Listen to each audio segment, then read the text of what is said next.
সদাপুরে এই বাক্য উপস্থিত হইল, তুমি সদাপুর গৃহে তারে দাঁড়াও তথা এই কথা প্রচার করো, বলো হে ইহুদার সমস্ত লোক, সদাপুর কাছে প্রণিপাত করো, এই সকল দ্বারে প্রবেশ করিয়া থাকো, যে তোমরা সদাপ্রভুর বাক্য শোনো।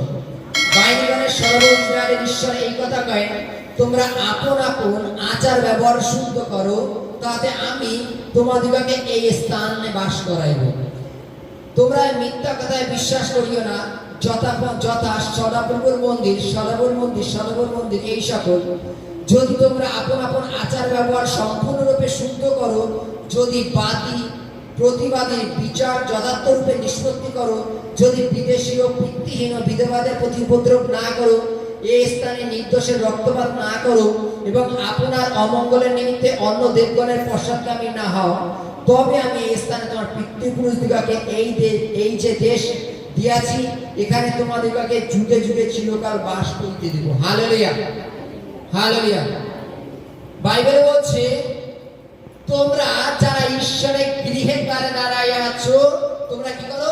ঈশ্বরের বাক্য শোনো। হালেলুয়া। ঈশ্বরের বাক্য জীবন্ত, আর ঈশ্বরের বাক্য আমাদের জীবনে ফল নিয়ে আসে। Hallelujah, hallelujah. আমরা জানি প্রতিনিয়ত প্রচারের মধ্যে আমাদের এটা ডিক্লেয়ার করা হয় যে ঈশ্বর মহান, তিনি আমাদের প্রার্থনা শোনেন, তাকে সেভাবে ডাকতে হবে। এবার সেভাবে ডাকার জন্য বাইবেলের বাক্যের মাধ্যমে বিভিন্নভাবে বিভিন্ন টপিক দেওয়া হয়, উদাহরণ দেওয়া হয় যে আমরা কি করে ঈশ্বরকে ডাকবো, আমাদের ডাকার মধ্যে কি ভুল ভ্রান্তি আছে সেগুলো আমাদের জানা প্রয়োজন আছে। বাইবেলে চিরমী অধ্যায়ে বলছে যে যদি আমরা আমাদের আচার ব্যবহার শুদ্ধ করি, তাহলে তিনি আমাদের প্রতি যে প্রতিজ্ঞা করেছেন সেই প্রতিজ্ঞায় সফল করবেন। Hallelujah, hallelujah. বাইবেল বলছে, তোমরা যতজন সদাপ্রভুর গৃহে দাঁড়িয়ে থাকো, তোমরা কি করো? হালেলুয়া। তোমরা ঈশ্বরের বাক্য শোনো। হালেলুয়া। ঈশ্বরের বাক্য শোনো, তার মানে কি? ঈশ্বরের বাক্যে আমাদের মনোযোগ কখনো কখনো এই দিক থেকে ওই দিক হয়ে যায়, হয়তো নাকি বিভিন্ন ক্ষেত্রে দেখা যায় আমরা, আচ্ছা তুমি প্রার্থনা কেন্দ্র বাদ দাও, প্রার্থনায় বাদ দাও, কোনো অনুষ্ঠান অকেশন বাড়িতে যখন এক জায়গায় মনে করো কোনো জন্মদিন উপস্থিত হলাম, সেখানে দেখবা কেক কাটায় যখন ব্যস্ত আছে মনে করো জন্মদিনে, তখন দেখবা নতুন যারা আসে আমরা কেক কাটায় হাত তালি দিচ্ছি, হ্যাপি বার্থডে মুখে বলছি, কিন্তু আমাদের মন থাকছে নতুন যে ব্যক্তি আসে দরজার দিকে, তার দিকে নজর থাকছে। বিভিন্ন ক্ষেত্রে আমরা এদিক ওদিক করি। আমাদের বাইবেলে বলছে, যতজন ঈশ্বরের গৃহে দাঁড়াও, সকলে ঈশ্বরের বাক্যকে কি করো? মনোযোগ করো। হালেলুয়া। ঈশ্বরের বাক্য শোনো, কেননা ঈশ্বরের বাক্য আমাদের দুগ্ধমধু প্রবাহিত দেশে নিয়ে যাবে। হালেলুয়া। বাইবেল বলছে, যদি তোমরা তোমাদের আচার ব্যবহার শুদ্ধ করো, তাহলে তিনি আমাদের একটা প্রতিজ্ঞা করেছে, সেটা কি দেবে। প্রতিজ্ঞা কি করেছে? তিনি আমাদের যুগ পর্যায়ে তিনি আমাদের পিতৃপুরুষকে যা দিয়েছেন তাহা দিতে তিনি রাজি আছেন। হালেলুয়া। এবার আমাদের আচার ব্যবহার, বাইবেল বলছে আমাদের আচার ব্যবহার যেন শুদ্ধ হয়। তার মানে কি? আমাদের আচার ব্যবহার অশুদ্ধর একটা বড় লেশ আছে, কোনো কারণ আছে, অশুদ্ধ আছে নিশ্চয়ই, যার জন্য তিনি বলছেন যে আমাদের আচার ব্যবহার শুদ্ধ করতে। আমরা নিজেরা নিজেদের মধ্যে ক্যালকুলেশন করে দেখি যে আমরা কোন দিক দিয়ে অশুদ্ধ আছি, আমরা কোন দিক দিয়ে ঈশ্বরের প্রীতির পাত্র হতে পারছি না, এটা আমাদের নিজেরা আমরা সকলে জানি। আর এটা আমাদের নিজেদের পরিবর্তন করতে হবে, আমাদের ঈশ্বরের প্রীতির পাত্র হতে হবে। কোনো একটা কারণ, যে কারণের জন্য আমরা ঈশ্বরের প্রীতির পাত্র হতে পারছি না, সেই কারণটা আমাদের জীবন থেকে দূর করতে হবে। Hallelujah, hallelujah. সেই কারণটা আমাদের জীবন থেকে দূর করতে হবে, তাহলে ঈশ্বরের প্রীতির পাত্র আমরা হতে পারবো। তাহলে আমাদের কোন আচার ব্যবহার যেটা আমাদের ঈশ্বরের থেকে দূরে রাখছে? ঈশ্বর যে বিষয় আমাদের বলছেন, আগেই বলছেন যে তোমাদের আচার ব্যবহার শুদ্ধ করো। কিছু তো দেখেছেন। হালেলুয়া।